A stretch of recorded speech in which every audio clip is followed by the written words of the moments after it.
My name is Elinor Benjamin. I'm from Dartmouth, Nova Scotia. But I lived for 30 years in Newfoundland, not so very far away from the site where Leif Erikson was supposed to have settled for a year. At that time, I met my husband, Ron, who grew up in Calgary. So we ended up visiting Calgary at least once a year to see his parents and his brother. And during that time, because of my connection with Storytellers of Canada, I had known some of the storytellers in Calgary and Alberta. And this gave me a chance to go to many events and enjoy their company and listen to their stories. But my favorite event, well, that was when Storytelling Alberta held a retreat at Sylvan Lake. And we gathered in the hall in Markerville, where Icelandic settlers had come. And over the course of a day, I participated with the others in telling the saga of Greta the Strong. And that cemented my interest in things Nordic, along with a few other experiences in my life. Here is a tale of King Olaf Tryggvason, who introduced Christianity to Norway at the point of a sword. Late one fall, the king had gathered his retainers in his great hall at Vik for a feasting. Among the guests was Thorstein from Iceland.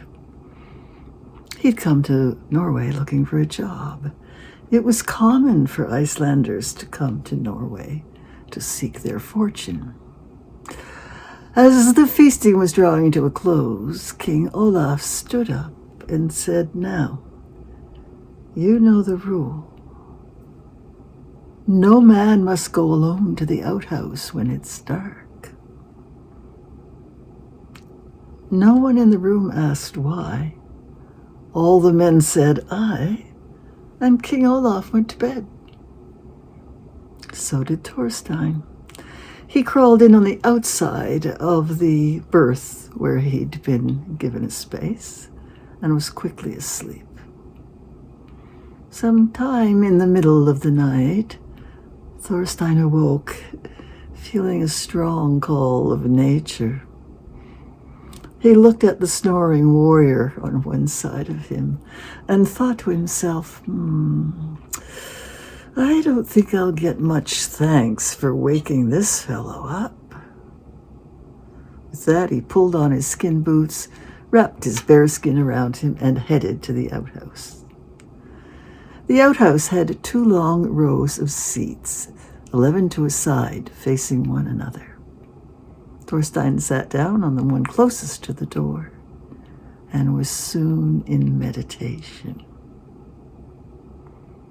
when he noticed at the far end of the other side, coming up from the hole, was a strange, skinny little fellow. Very strange. "Who are you?" he asked. "I'm Finn Thorkill. I fell at the Battle of Brovalar with King Harold Wartooth 300 years ago." "Oh," said Thorstein. "And where are you coming from now?" "I'm coming from hell."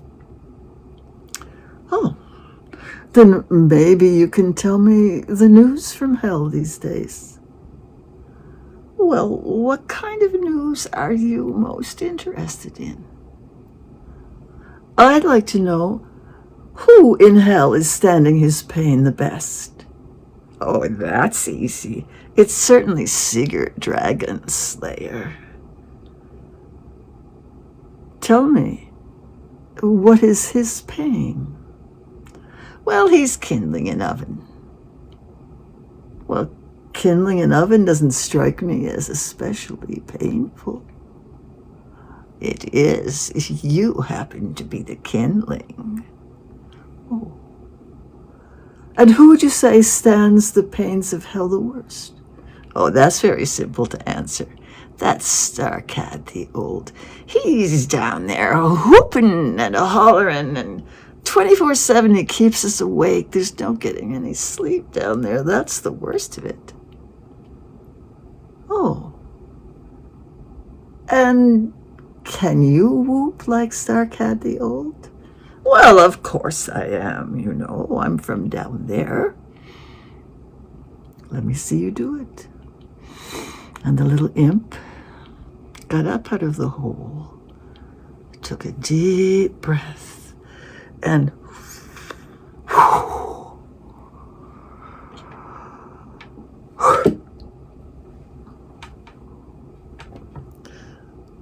Thorstein thought his ears would have been blown off his face from the blast of that whoop if he hadn't had the bearskin over his head.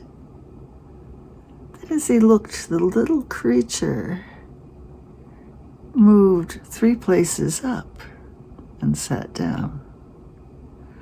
Not a bad whoop, I'd say, but I would suspect Starcat could whoop louder than that. Well, I'm only a puny little imp, but I probably could try. The little imp took a deep breath.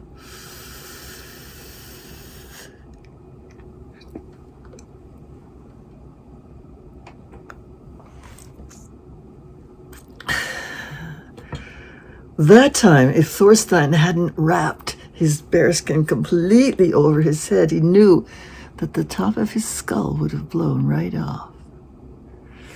Ooh. Then he looked down the row and noticed the imp had come further by 3 seats. Is that the loudest whoop you can whoop? I don't think so, said the imp. And he took another big breath.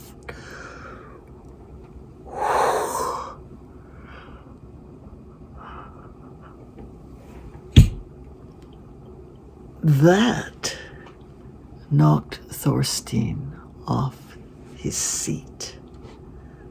He sat there trying to recover as the little imp came closer. Then all at once, they heard the boom of the biggest bell in the church. The little imp leapt in the air and shot down through the seat next to Thorstein, hollering and bellowing for a long way down into the earth. Thorstein collected his thoughts and wrapped the bearskin around him again and went back to bed. In spite of that adventure, he managed to get back to sleep quite well. In the morning, the king returned from church and stood before the assembly with a scowl on his face. Someone has disobeyed the rule and gone to the outhouse alone. Whoever that is will not know himself when I get finished. Thorstein thought it best to confess that 'twas I, king. Icelander, you?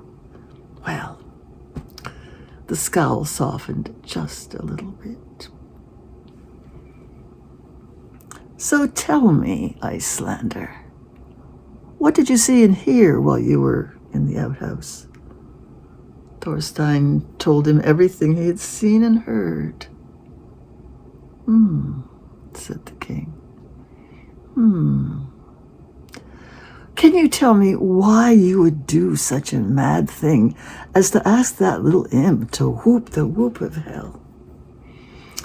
Well, your majesty, I thought if you heard the whoop, you would come and ring the church bell and save my life, and you did, and now I'm your man for life. The king was pleased. Well, tell me, my man, weren't you afraid at all? Weren't you afraid when you first heard the whoop? No, not I. How about that second whoop? What a bit of it. But the third, Thorstein, that was enough to terrify a dragon. Well, I admit, I did feel just the slightest little shiver go up and down my side. And with that, the king laughed out loud. Well, Thorstein, I am a man of my word. I told you you wouldn't know yourself when I got finished. And now, Thorstein Shackle, I will call you Thorstein Shiver.